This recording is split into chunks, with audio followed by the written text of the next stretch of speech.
Dear friends, dear guests, thank you very much for introducing me. I didn't know I have such full CV. Now I have remembered everything you was speaking about now. Dearest Jadranka, thank you for inviting me here. And first I have to congratulate Croatia for its first birthday in European Union. And since I was going through media today, I didn't find very much enthusiasm about the results of Croatia in European Union. So I'm here to tell you, maybe for the first time, the most intriguing and interesting data which concerns also Slovenia. In first 3 months of this year, just in first 3 months, the growth of the economic exchange between Slovenia and Croatia has grown for 30%.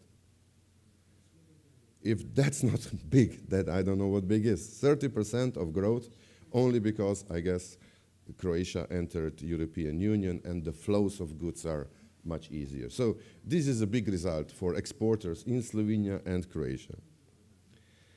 Then I would like to tell that my first memory of the cultural diplomacy is from 1965, when my brother was queuing for a whole day to buy tickets for the concert of Louis Armstrong in Ljubljana. It was the first time that Louis Armstrong could have a concert in so-called communist world. And believe me, that concert changed everybody's opinion in communist world.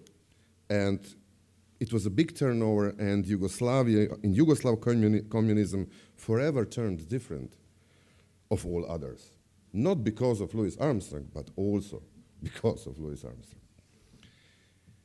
I've decided today to not to be extended, but very brief, and I've decided to put my lecture in 4 short notes, 4 short sketches, croquis, about history, about politics, about culture, and about cultural diplomacy. History.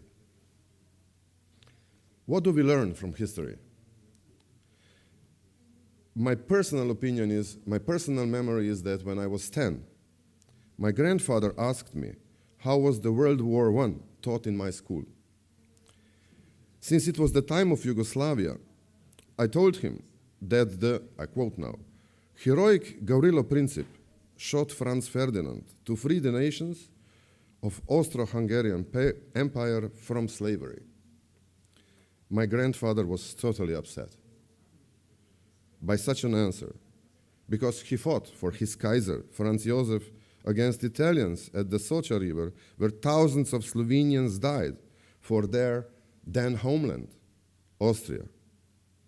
He was also furious with my father, swearing and telling him that such, stupid crap shouldn't be taught in schools, and that Gavrilo Princip was nothing but bloody Serbian terrorist. And as we see, and as we can see these days, commemorating 100 years of that event in Sarajevo, everybody in Balkans has different feeling about it. So, what do we learn from history? Not much.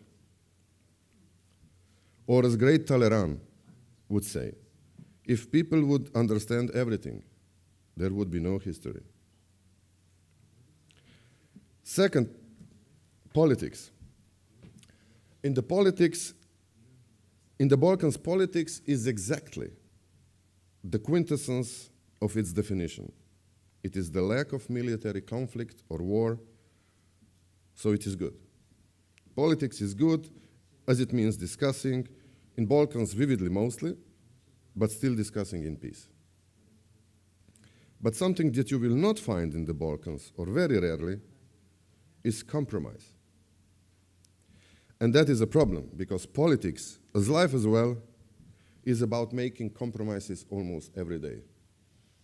From the morning that you wake up until the evening, you have to do some compromises, otherwise your life is difficult. And the same goes to relations between the nations. That's why I'm proud, what was already mentioned today by Jadranka, that Slovenia and Croatia reached a compromise by bringing our border dispute which was choking us for 18 years. We brought those disputes to the arbitration tribunal, which was pretty historic success for both sides. In Slovenia, that agreement had to be confirmed even at the referendum. And I remember how public relations experts advised Slovenian government at that time not to use word compromise when advocating in favor of the arbitration agreement, because that word is allusion to a defeat or a loss. When I visited Sarajevo about a year later, I met with one of the leaders of Republika Srpska, and I proposed to him to find a compromise on the constitutional changes that were popular at that time in Bosnia and Herzegovina. He was very frank with me. He told me, Mr. Ambassador, I agree with you. But in Balkans, compromising means only that you get compromised, that you are a loser. I will never forget that, because things there are still as they were when I was visiting him 5 years ago. The Nobel Prize novelist from Balkans, Ivo Andrić, set up maybe the most efficient definition of signs of bad times in the Balkans. He said, there comes a time when reason becomes silent, the idiots start to speak, and lowlifes get rich. Could be that this time is actually now. Culture. Balkans experienced communism, and in communism the culture had a very sometimes extremely political connotation. As a matter of fact, difference between culture and politics in communism sometimes was completely non-existing. It was in 1986, only 3 years before the fall of the Berlin Wall, when Jaroslav Seifert, Czech Nobel Prize novelist, died.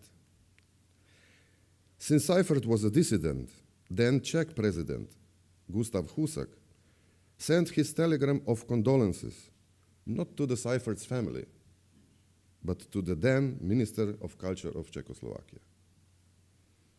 It was the bluntest way to demonstrate how state and ideology are above individual. So relations between culture and politics are always tricky, and let me tell you here, not only in the East, but also in the West. And it is not just the case that Jean-Luc Godard said this: politics should not influence culture, but culture should influence politics. And now finally, cultural diplomacy. Cultural diplomacy is exactly about how culture should in best positive way influence politics and even more relations between the nations.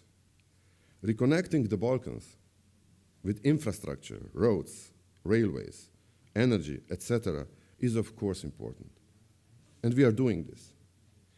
But much more important is to bring together people who were involved in tragic conflicts and to make them feel free of difficult history and ready for new cooperation.